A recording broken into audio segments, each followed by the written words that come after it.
gut feeling, put a percentage on Anthony Davis being traded this week. 0. 0, that little. I mean, it seems low, right? But I don't think anything. I think they're going to wait and be patient, and they understand they don't have to rush.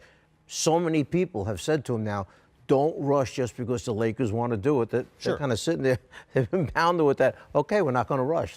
We'll take our time. I'm going to go with there's a non-zero chance. I mean, it's better than 0, but it's not a great chance, I wouldn't think. 10%. What would it take if you're another team out there? Is there a deal that you could make this week to pry him from the Pelicans?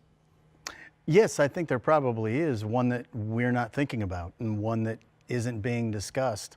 And I think... Or one that's just unreasonable for the other team, right? Well, perhaps, but I think it's also because the best deals quite often are the ones you didn't envision being possible. So maybe a contender puts together a pile of players that you didn't think they were willing to aggregate at one point. You never know. That San Antonio-Toronto trade this offseason where Kawhi Leonard and Danny Green went to Toronto, that was a major deal. And an Eastern Conference contender swooped in, and met the needs of San Antonio. And I think it could be a situation like that this time around for New Orleans. Well, of course, Memphis and New Orleans are both out there in terms of wanting to deal high-profile players because of circumstances and a trade demand in one case. But that doesn't mean that Anthony Davis, Marc Gasol, Mike Conley are the only guys from their roster who could get moved. Nikola Mirotic, Elfrid Payton could make sense for a lot of teams. Sure. When you have a specialist like a Mirotic who can go out there and knock down 5, 6, 7 three-pointers in a game, he becomes a specialist for somebody who needs that type of thing. What I was wondering, Matt, is the proposed trade that we saw up on the screen with the Lakers, if that were true, those pieces, who's left with the Lakers besides LeBron and Anthony? Are they going to play 2 against? Anthony Davis and Solomon Hill. That's it, and LeBron. And whoever else they can. I mean, whoever else turns up at the Svi arena that night. Mikhailuk. Yeah, Svi Mikhailuk will be there. Yes. Mikhailuk, my guy. That's my guy. I'm sorry, Mikhailuk, my fault. I call him Stevenson.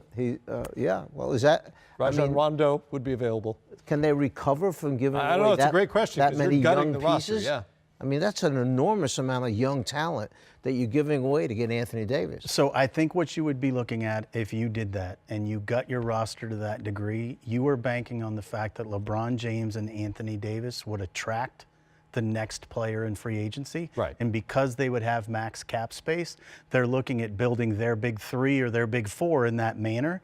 That's the gamble you would be taking. But it's a great point. You're losing an awful lot of quality depth on a team that came into the year as it was with pretty high expectations. And if you're not necessarily giving up on the playoffs this season, you're certainly not planning for a deep playoff run if it's just those 2 guys and whoever else happens to be around. Well, and to that point, deep playoff run in Mirotic, there are a lot of playoff teams that could really benefit from Niko Mirotic. His ability to space the court, to rebound, to shoot threes, he's a great fit with virtually any playoff team. And the team that you could really see him be significant on, Utah or Portland, either one of those would be scary good fits. How about this? Is Mirotic a replacement for Covington in Philadelphia? Remember what Covington gave when they went out and got Ilyasova and Bellinelli after the fact to add to that three-point shooting? They need a three-point shooter.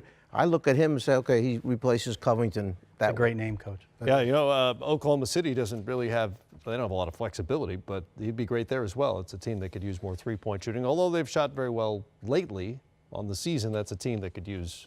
George is hot. Yes, another floor spacer out there. I'm bored. Let's make up a rumor. Yeah. Tweet